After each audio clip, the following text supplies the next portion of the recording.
तो this is Saurabh Joshi, India का number 1 blogger and of course most hated creator. Time था जब इनके चैनल पे लाख ऑफ सब्सक्राइबर्स बढ़ा करते थे, बट अभी के टाइम पे तुम अगर इनके कमेंट सेक्शन को देखो तो लोग इनको कभी घमंडी, कभी एटीट्यूड किंग और न जाने क्या कुछ नहीं बोलते। इवन इनके कजन सोनू भैया ने भी इनको एक्सपोज कर रखा है। ऑल्सो सौरभ ने ऐसा क्या कर दिया था कि हल्द्वानी के लोग इनको प्रोटेस्ट कर रहे थे।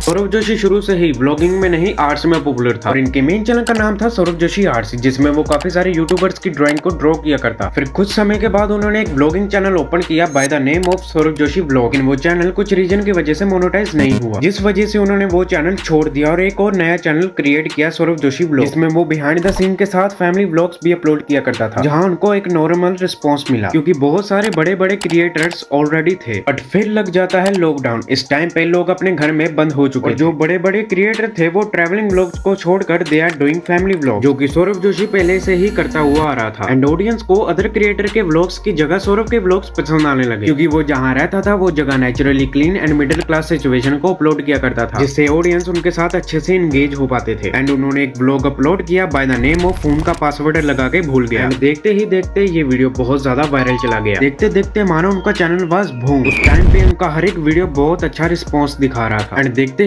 ही गेन लॉट ऑफ सब्सक्राइबर। और अब सौरभ को पता चल चुका था कि व्यूज का क्रेजीनेस लोगों को पसंद आता है एंड व्यूज के रिलेटेड काफी सारे कैची थंबनेल्स लगाकर ही स्टार्टिंग अपलोडिंग ब्लॉग। एंड वो सही था, सारे वीडियोस बहुत वायरल हो रहा था एंड देखते देखते he became number 1 blogger in India. And उस समय सौरभ की वजह से इंडिया में 50% लोग अपना ब्लॉगिंग चैनल स्टार्ट किए थे। इतने लोग प्यार करने वाले होंगे तो उनमें से कुछ नेगेटिव लोग भी तो होंगे। एंड यहीं से शुरू होता है सौरभ जोशी का हेट जर्नी, जहाँ पे कुछ ऑडियंस ये बोल रहे थे कि तुम पीयूष के नाम पे व्यूज ले रहे हो, लेकिन सौरभ ने इसको तो इग्नोर कर दिया। लेकिन अब जो होने वाला था वो उसने एक्सपेक्ट भी नहीं किया था। सौरभ जोशी और पीयूष मिलने जाते हैं संभावना सेठ। वहाँ पर पीयूष संभावना सेठ के ऊपर एक गलत रिमार्क पास कर देता है। मेरी कॉपी भाड़ में गई, तो अब ये बोलेगा, जिससे लोग पीयूष को एटीट्यूड किंग, घमंडी, न जाने और क्या बुलाने लग जाते हैं। एंड उसके बाद सौरभ जोशी एक वीडियो अपलोड करते हैं जिसमें वो एक फैसला लेते हैं कि अब से वो पीयूष को व्लॉग्स में नहीं लेंगे, कोलैबोरेशन नहीं करेंगे भी तो पीयूष को नहीं लेंगे, बिकॉज उसके अंदर मैनर्स नहीं है बिल्कुल भी।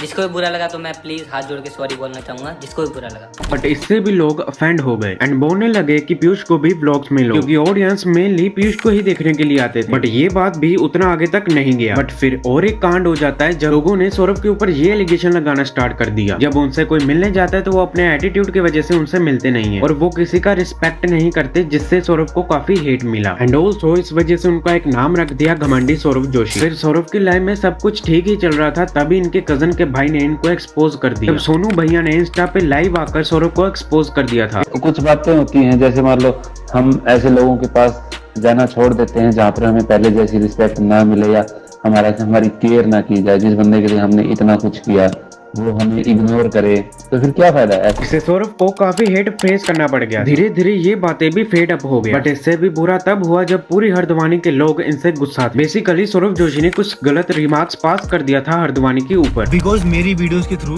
लोग उत्तराखंड को जान रहे हैं, लोग हल्द्वानी को जान रहे हैं। हल्द्वानी को पहले कोई नहीं जानता था, लेकिन हल्द्वानी को अब हर कोई जान रहा है। इसकी वजह से हल्द्वानी के लोग सौरभ के नाम के पुतले और पोस्टर जलवा रहे थे। हालांकि इसके वजह से सौरभ ने और उनके मम्मी ने सबसे माफी भी मांगा, लेकिन उनको इसके वजह से बहुत हेट मिला। फिर सौरभ जोशी और एक कंट्रोवर्सी में फंस गया। कंट्रोवर्सी हुआ था 3 लोगों के बीच, गोरा blogger, neon man versus Saurabh Joshi. Basically गोरा ब्लॉगर सौरभ जोशी से बहुत दूर से मिलने आते हैं, बट सौरभ जोशी उनको मिलने से मना कर देता है। एंड गोरा ब्लॉगर अपनी वीडियो में कुछ ये बताए थी यार, आराम से कोई वीडियो नहीं शूट कर रहे थे हम यार। आज दे रही एटीट्यूड किंग की कॉलोनी, जा रहा हूँ भाई मैं। इसके बाद नियॉन मैन ने इस न्यूज को कवर कर लिया था। एंड कुछ समय के बाद सौरभ जोशी एक लंबा सा कमेंट पोस्ट करता है जिसमें वो ये बताता है, shame on you neon man, तुम इन पैसे और व्यूज के चक्कर में इस न्यूज को कवर किए। इसके ऊपर नियॉन मैन कुछ ये कहता है। पर मैं भी रिप्लाई देना चाहूंगा। तो फर्स्टली सौरभ जोशी ने यहाँ मेरे अगेंस्ट ये लिखा कि मैं व्यूज के लिए यहाँ न्यूज दिया था। तो भाई ऑफ कोर्स यार, यहाँ पे सारे यूट्यूबर जो प्लेटफॉर्म में वीडियोस अपलोड करते हैं वो व्यूज के लिए करते हैं। At the end of the day वो यूट्यूब के सर्वर्स को भरने के लिए खाली ऐसे ही वीडियोस अपलोड नहीं करते। सो जैसे कि आप व्यूज के लिए व्लॉग्स अपलोड करते हो, वैसे ही मैं व्यूज के लिए न्यूज कंटेंट अपलोड करता हूं। देन आपने जो मेरे को यहाँ शेम ऑन यू का। फिर कुछ समय के बाद साहिल जोशी या नियॉन मैन इस बात को सॉर्ट आउट कर देते हैं।